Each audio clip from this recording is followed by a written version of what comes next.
I was working in a little town yesterday, Edgewater, right outside of Annapolis. And I seen there was a Safeway there. I decided to hit it. And I found these guys. I got lucky.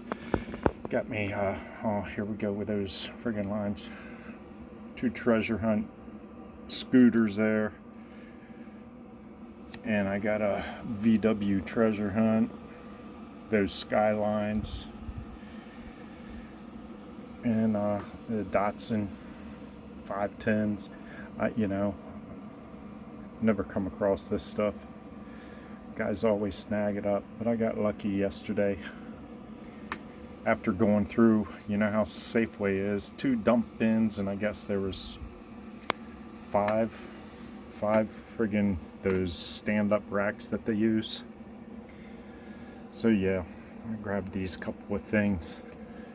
I was looking for some JDMs because next month race at Charm City is JDMs from 2002 on, and I don't have any hardly at all.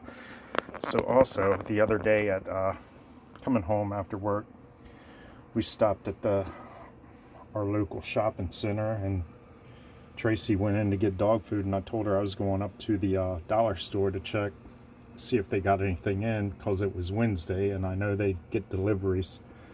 So it was pretty funny. I walked in there and there was nothing on the rack, and I seen a girl stocking. I was like, hey, y'all get any Hot Wheels in? And she said, yeah, I think we might have. I'm not real sure. Let me walk in the back. So I followed her back to the storage room. Then the manager walked out, and I asked him, I'm like, did you get any Hot Wheels in today?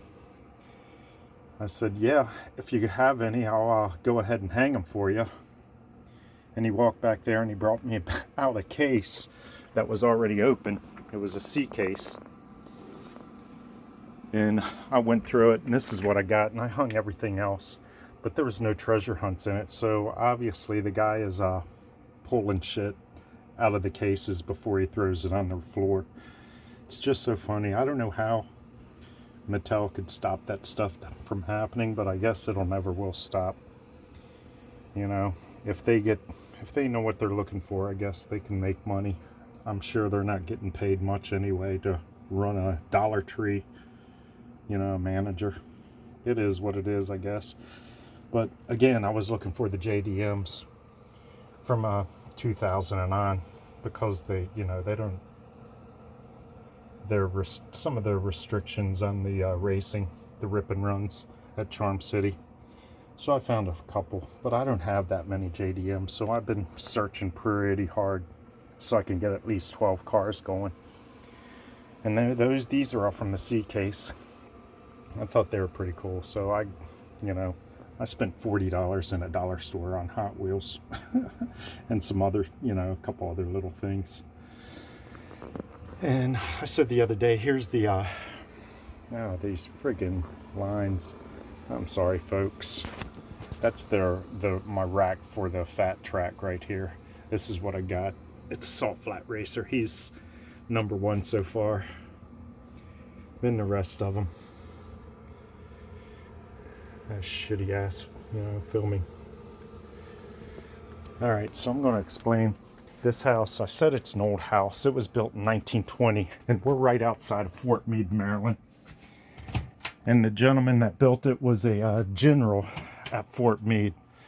I'm sure you can look it up. It was General Case.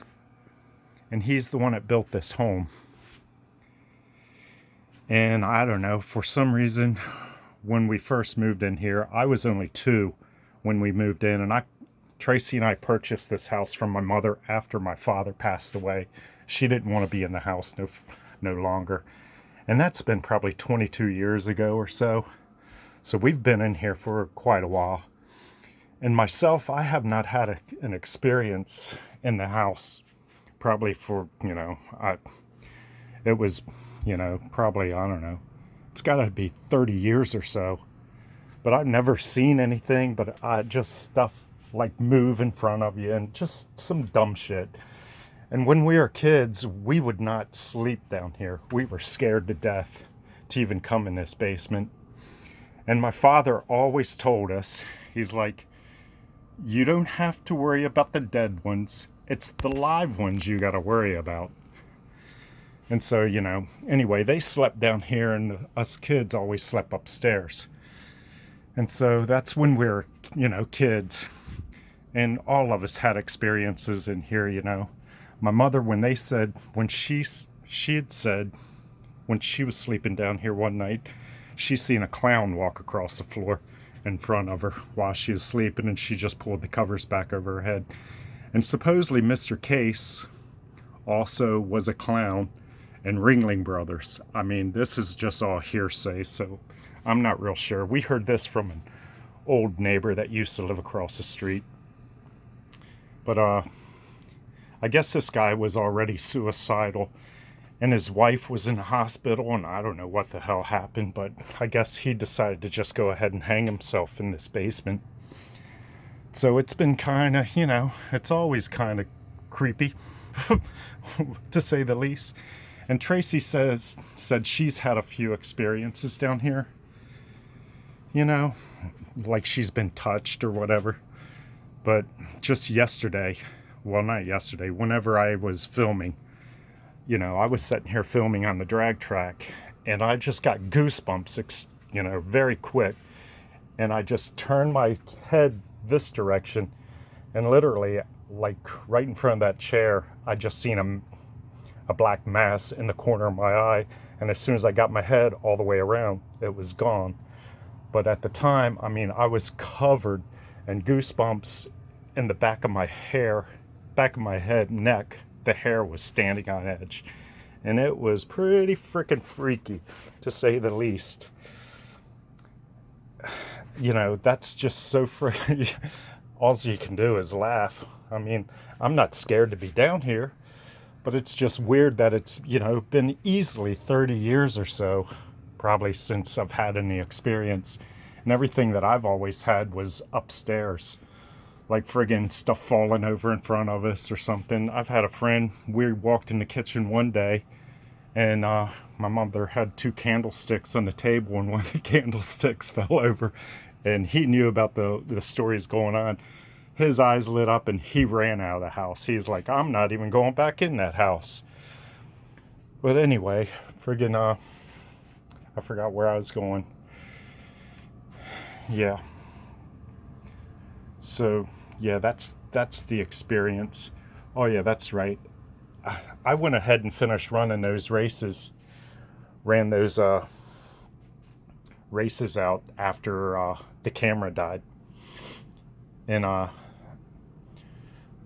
Nash is blind, so when I went upstairs, I was getting ready to go to bed, and I figured I'd take Nash out. And we put him on a leash all the time. We got a ramp off the back deck. And so we're walking down the back deck, and it was dark. Then literally at the bottom of the deck, there was like friggin' white fur just ripped apart everywhere. It was just the craziest thing after that experience. And the fur had some blood in it and stuff. It was just like, what the F is going on around here? And we still don't know what the hell it was. Tracy says it was a possum, but I don't know. I thought possum's hair was a little coarser. We feed stray cats. We have some TNR cats around here, so Tracy feeds them all the time. So, we don't know what the hell happened, but it was just crazy that after that experience I had, I walked down the ramp with Nash, and that fur was friggin' everywhere. It was like a massacre right there, but there was no friggin' body parts or nothing. It was just hair everywhere with a little bit of blood in the hair. It was just really creepy. Very strange, to say the least. So I just want to explain myself and a little history about this house.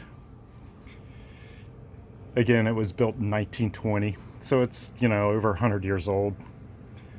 So who knows? Alrighty then. You all have a good day, evening. And Grandma and Grandpa says, see you later.